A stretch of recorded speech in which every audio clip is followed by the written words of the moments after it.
Hi, Sudis. How are you doing? Welcome to my sim. Thank you so much for the support. Hope you all are doing great. I don't know if majority of you have heard about this Shooter Sanders conversation that has been going around and all that. And a lot of you probably do not understand the conversation when Black people talk about how white supremacy and racism work against people that look like me. And this particular one is a very good example of it. It's always amazing when Black people try to express how they feel or how some certain things are working around them and how they work so hard as Black people to get to some certain kind of level in their lives. Some people will ask you, why do you make everything about race? Why is it always about this and that? But you and I know that it is all about race, white supremacy and racism, right? Now, so this young man has been okay. Now he got picked actually at his fifth round. He got drafted. I think that is right word today. Drafted at the fifth round. And there have been stories surrounding him. Why? You all know how scared and how threatened some people are when they see Black excellence. I mean, this young man is already doing great. When I say great, doing great for himself. And he's been working really so hard to be drafted. And guess what? He got drafted at fifth round. And now people that look like me are very happy for him. Of course, you know that. But you know there are so many stories going around. Let's get into this. I have to be honest. This Shador Sanders conversation is pissing me off, like badly, because it's such a good example of how little people actually understand white supremacy and racism, and yet somehow everyone thinks that they are experts in white supremacy and racism to be able to be the arbiters of what isn't racist, what isn't white supremacy, especially from people who have never experienced white supremacy in certain ways, who have never considered white supremacy in certain ways, right? Just because you can say, oh, it's wrong for the police to barge into a woman's home while she's asleep and murder her, or it's wrong for the police to kneel on somebody's neck until they suffocate and die. Okay, those are not the only ways that white supremacy and racism manifest, especially not in the daily life of Black and brown people.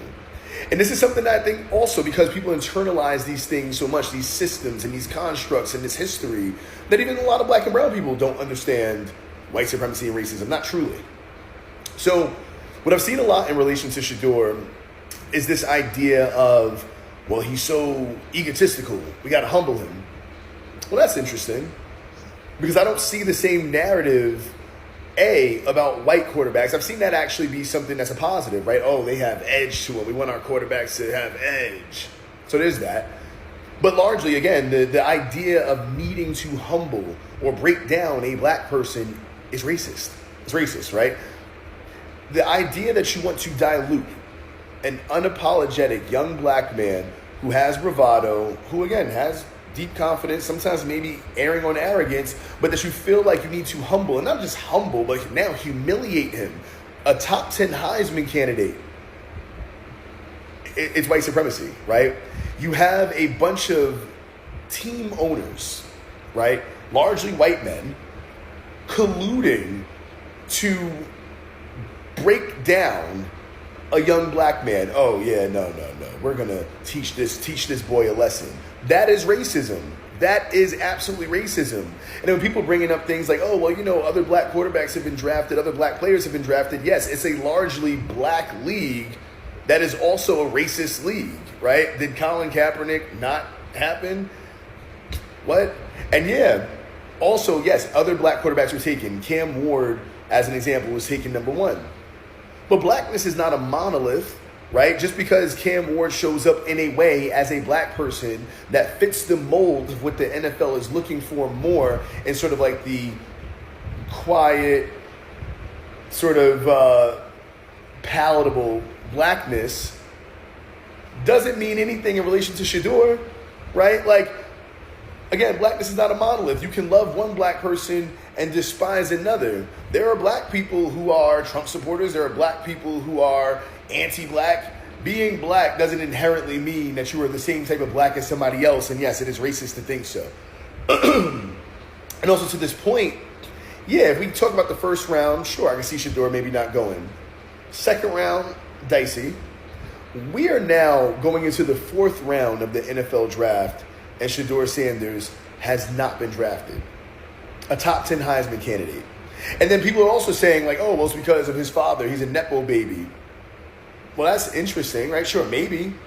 But never have I heard being a Nepo baby such an issue, right, for people otherwise. Because realistically, when Eli Manning was drafted, Archie Manning's son, Peyton Manning's brother, he was difficult. So much so that he didn't want to go to the team that drafted him, the Chargers. So he forced himself to get traded to the Giants. But Shedeur is difficult. Okay. Cool. This is all largely rooted in the same reason why Lamar Jackson wasn't drafted until late in the draft, right? When he should have probably been the first pick. This is a multi-time MVP now. But before, he was just, for lack of a better term, an urban hood black guy who should have probably been a wide receiver until he showed you, nah, I'm a quarterback. Right? Racism, white supremacy. Y'all don't know what you're talking about, right? I mean, the last statement says, even the idea that so many of you are getting off on the fact that this is happening to Shedeur is because you actually hate black people. And some of you have internalized, even as black and brown people, internalized anti-blackness without realizing it, right? How blackness shows up in a way that works for you or doesn't work for you is largely rooted in white supremacy, racism, and anti-blackness. Wearing the chain, having the bravado, throwing the rollie up, while also producing, yeah, you don't like that. You want your black boys to go to church, be quiet, and just say, I have nothing to say. Football and God over everything. We know what you want. And we know why you want it. Racism. Simple as that. And I'm not going to argue with a bunch of people who aren't, I mean, even if you are an expert, I'm not going to argue with you. But y'all don't know what you're talking about. Literal experts. I'm going to be egotistical for a second. I'm an expert on race. Literally an expert on race. Degrees, readings. I get paid to come in and unpack these things. And yet I have white guys in my comments and black guys in my comments and white women in my comments and black women in my comments and all sorts of people of color in my comments. It's not about race. What do you know about race? What do you know about race? Nothing. Sorry. 47 continues to embolden the racists and the bigots, including those who own NFL teams.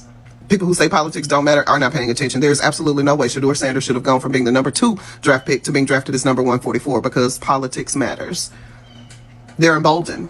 They feel righteous. They feel like, oh yeah, well, humility is important and you just we want to make sure it's a good fit. And, we're not sure if he's going to be coachable. You talk about how black men abandon their families, yet when a black man does not do that, stands strong and stands up for his kids, now all of a sudden he's a problem. It's not a problem when Archie Manning does it. It's not a problem then, but oh my God, Deion Sanders, absolutely not.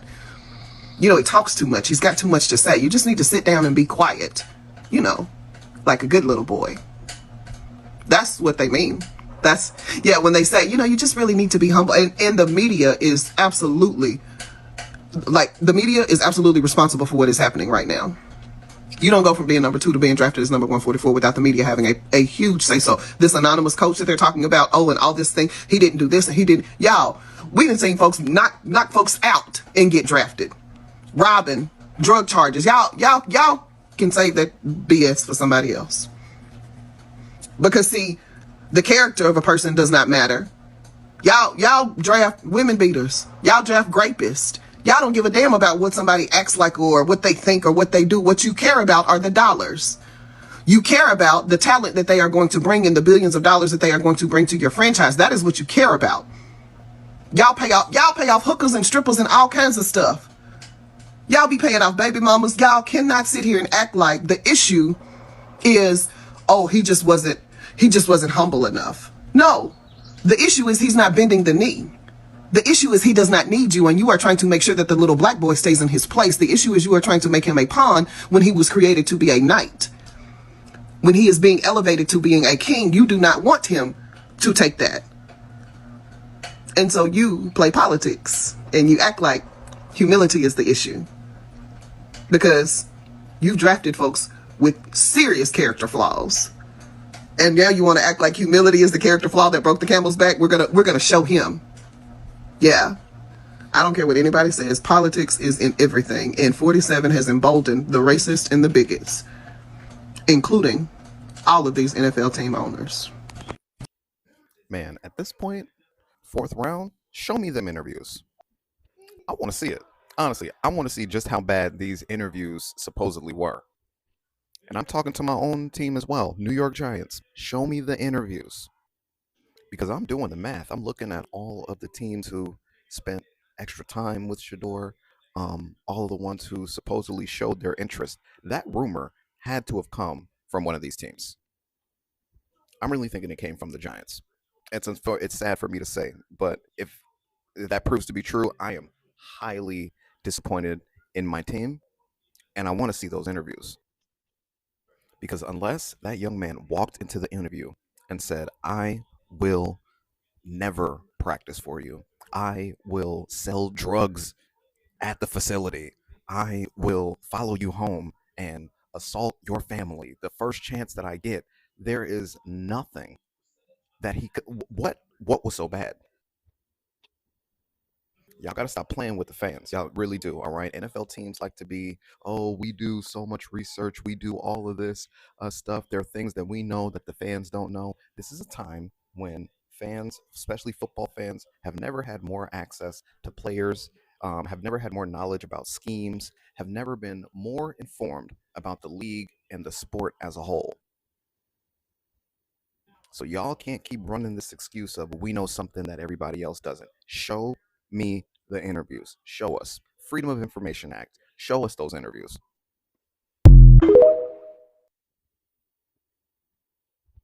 So we're out here doing all this work to make sure our young black boys are visionary, self-assured, confident, going as far even in Shador Sanders' case to practice their autographs at a young age, because we know the work we're going to put in. We know what we're going for. And what we saw with this year's NFL draft pick in terms of the response to Shador Sanders' pick and his timing was that it is indeed a crime to be an uppity Negro.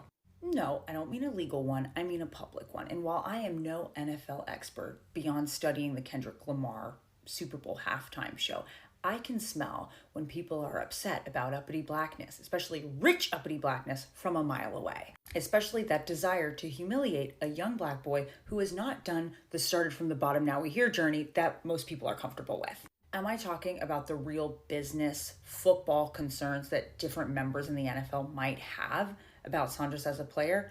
Absolutely not. We're not tackling that. Sure, he opted out of playing in the Shrine Bowl and said, I'm not going to necessarily participate in some drills done at the combine. It's totally fair for industry experts and league evaluators to go, we wonder how he'll play out as a quarterback in the locker room, right? We think his throw is good, but not great. We're loving his accuracy and his timing and the way he pulls certain things together. But we have questions about XYZ. That's totally fine. This is a business decision and you are allowed to do that. And no one is crying racism because of that. We know he started all 4 of his collegiate seasons. We know his second school, the one at Colorado, retired his jersey along with another person. And of course, his dad is not the only person behind that. There's no way he could pull that off. Sanders has been noted to have an accurate deep throw. It is a plus, not a minus, that his father, Deion Sanders, has been there to help him and give him advice. And there was a reason that even President Trump himself tweeted that somebody better pick this guy if they want their team to win. And there's a reason that he was predicted as the NFL's #1 draft pick. It's been reported that some of his NFL interviews went really well and some didn't go as well. And there's a whole discussion here about how Sanders refuses to code switch, but how he tries and talks about trying to keep things as professional as possible while remaining true to himself. Participating in the NFL draft when you've been told you're going to be the #1 pick, when you have a wealthy family and doing a custom room, a chain, having a big celebration, what is wrong with that? What is arrogant about that? The feedback and shock that we saw around him having to wait so long to be drafted was not to do with necessarily his plays or his stats. It had to do with how people felt about his wealth and how people felt about how he carried himself. I saw some gleeful, embittered, angry comments that had absolutely nothing to do with his game. There was all this talk around arrogance and just over-the-top confidence, and I went and I checked out his page expecting some loud-spoken, brash child, and what I found was a soft-spoken, confident kid who has an awareness of all his different entrepreneurial pursuits and seems to be very grateful for all he has. What I found was that people seem shook that a rich black kid with a rich black family from a dad who has been in this industry for a long time was acting like one. I found all over his Instagram this community of people who were really proud of the different partnerships he was working on and the work he's put into his own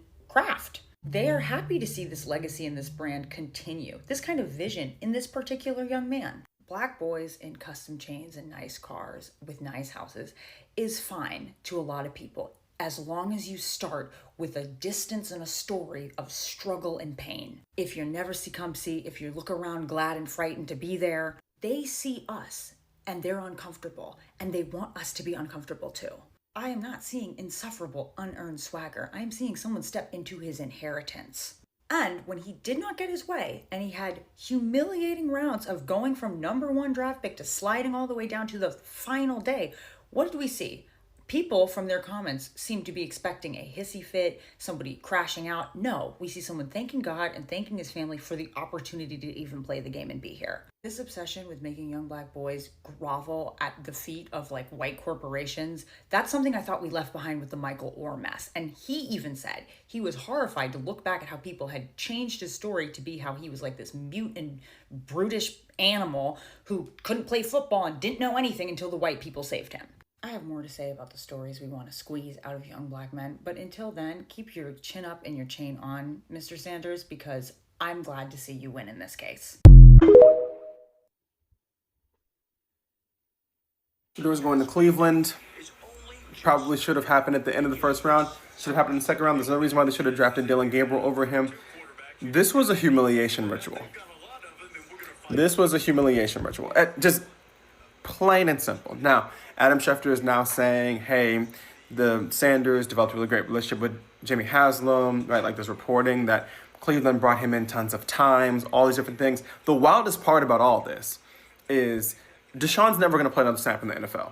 I don't think there's any question about that. Deshaun Watson will never play another snap in the NFL. He's just under contract right now. Joe Flacco, 372 years old. Shedeur Sanders could start there this year. Shedeur Sanders could start in Cleveland this year.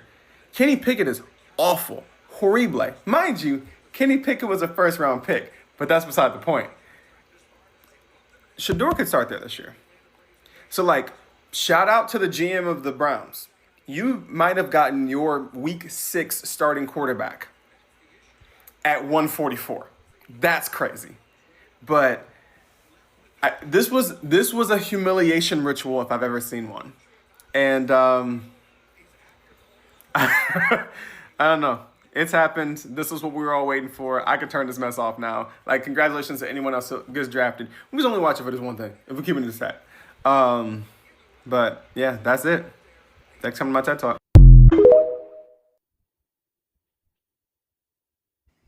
Let's talk about what just happened to Shedeur Sanders, because it's not just about football. It's about power, race, and how black athletes are still punished for refusing to know their place. A year ago, Shedeur was being talked about as the potential #1 NFL draft pick. And just last weekend, Colorado retired his jersey number, a rare honor. And yet, when draft night came, Sanders wasn't picked in the first round, or the second, or the third. What happened? Some say he's overrated. Others say that he benefited too much from throwing to Travis Hunter, like Johnny Manziel did with Mike Evans at Texas A&M. Except Johnny, a white quarterback, still went in the first round. No hesitation. But there's a deeper, uglier story here. Word leaked that the NFL owners and general managers didn't like Sanders' attitude, that his entitlement and his arrogance put them off. They didn't like that he skipped the draft in Green Bay to throw his own party in Texas, surrounded by dollar bill signs and his personal brand, Legendary. They didn't like that he celebrated himself without their permission. Does this sound familiar? It should. It's the same script that blackballed Colin Kaepernick for kneeling during the anthem. It's the same script that always punishes black athletes for being too proud, too loud, too free. Let's be clear. White athletes show swagger all the time and get called confident, fiery, competitive.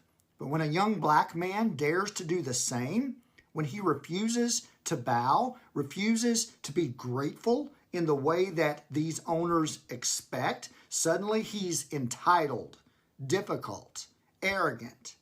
And this isn't just about Sanders. It's systemic. It's why black quarterbacks like Lamar Jackson are still called athletic, while white quarterbacks are called intelligent, or they have great football IQ. It's why Simone Biles gets criticized for being too good. It's why black baseball players, when they flip bats, are called disrespectful, while a white player gets a Gatorade commercial. Talent has never been the question.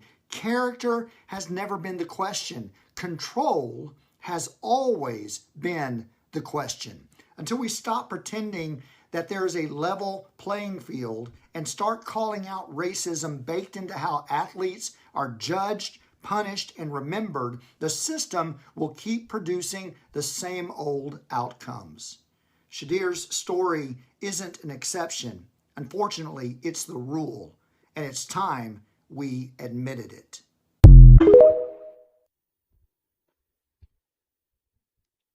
This is all I got from this video. And one thing with people, I don't understand how people are always quick or eager to tell you that it's not about racism, or it's not about race, or it's not about being black and white, or and all of that.